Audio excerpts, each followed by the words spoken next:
जय हिन्द लोगोफोर बर' हारिनि गेजेराव बे सप्तासेयावनो ओरैबायदि दुखुनांथाव जाथाय जानानै थांबाय बुंनो खुगायाव राव गैला। आरो दिनै गहपुराव 7 उन्दै फंबाय बिनानावमोन माने जिउ खोमानानै लानो गोनां जाबाय।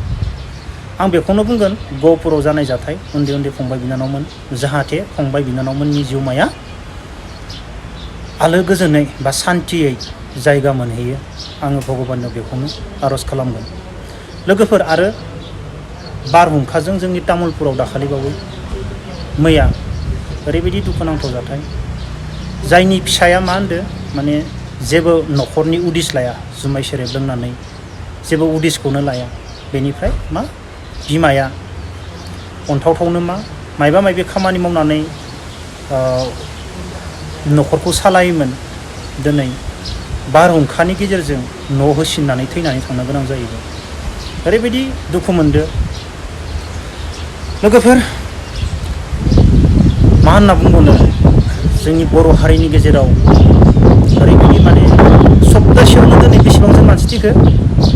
बैसागो जायैनि आगोलाव बर'जों सोरनियावबा फैसा माबानानै बुथारलायबाय 7-6 जनसो इनकाउन्टार खालामजाबाय। बेनिफ्राय बेयाव 7 थांबाय। बावखुंग्रि हाजोनि नामाव फार्स्ट फेस्टिभेलाव 7 थांबाय, 10 जन जाबाय। दिनै गहपुराव 7 थांबाय, 15 जन जाबाय। आरो दाखालिबावै बारहुंखाजों 16-17 जनसो।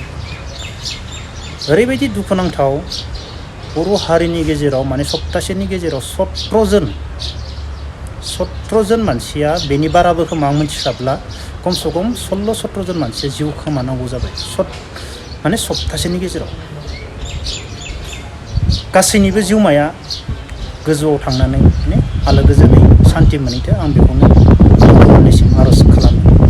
लोगोफोर आं सानो जों बर' हारिनि गेजेराव मोनसे ओरैबायदि गिदिर माने साव नांनानै दङ बर' हारिनि गेजेराव दै, बिराद गिदिर मोनसे साव नांनानै दङ। माबायदि साव नांदों मिथिबायना? जोङो बर'खौनो गोदोनिफ्रायनो जों बर'नो गोदोनिफ्रायनो जों एना एनि बर'आ बर'खौनो बुथारो। मोनसे समाव एबसुपिटिस जानानै बर'आनो बर'खौ बुथारबाय।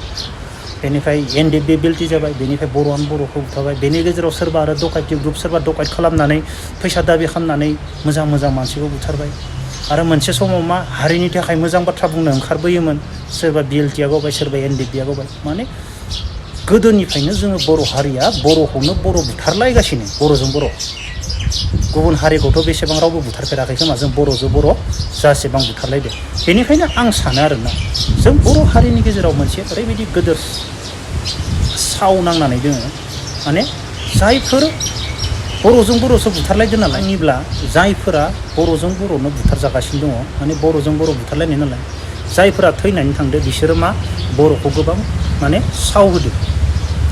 बेनिखायनो जों बर'आ दिनै माने ओरैबायदि मोनफ्रोमबो बिथिङाव माने दिनै जों बर'आ माने साक्सेसबो जाया होनना बुंजागोन आरोना। साक्सेसबो जानायखौ नुनो मोना। आरो बायदिसिना मायबा मोनसे जायोब्ला मायबा मोनसे जानाय। बेनिखायनो आं सानो जों बर' हारिनि गेजेराव गावजों गाव माने एना एनि बुथारलायो बर'जों बर'। बेनिखायनो बै थैना थांनायफोरा जोंखौ साव होदो। बेनिखायनो दिनै जों बर' हारिनि गेजेराव बायदिसिना जाब्रबथाय जाथाय, बायदिसिना जाथाया दिनै जोंनि बर' हारिनि गेजेराव बांसिन जायो। 101% जों बर' हारिनि गेजेराव बिराद गिदिर मोनसे साव नांनानै दङ माने गावजों गाव बुथारलायनाया। दिनै नाय नोंसोरो आसामावबोथ' बिहुनि नामाव एसेबां थैयाखै खोमा रावबो, जों बर'आ जेसेबां थैदो 16-17 जन थैदो आसामाव। बर'फोरा थैयाखैथ' सप्तासेनि गेजेराव। जों दखरसे बर'आ माने जोङो थैदो। बेनिखायनो आं सानो जों बर' हारिनि गेजेराव जोबोर गिदिर मायबा मोनसे साव नांनानै दङ। लोगोफोर मा बुंबावनो, राव गैला बुंनो। अब्ला दिनैनि भिडिअखौ बेखिनियावनो दोनथ'नोसै। जय हिन्द।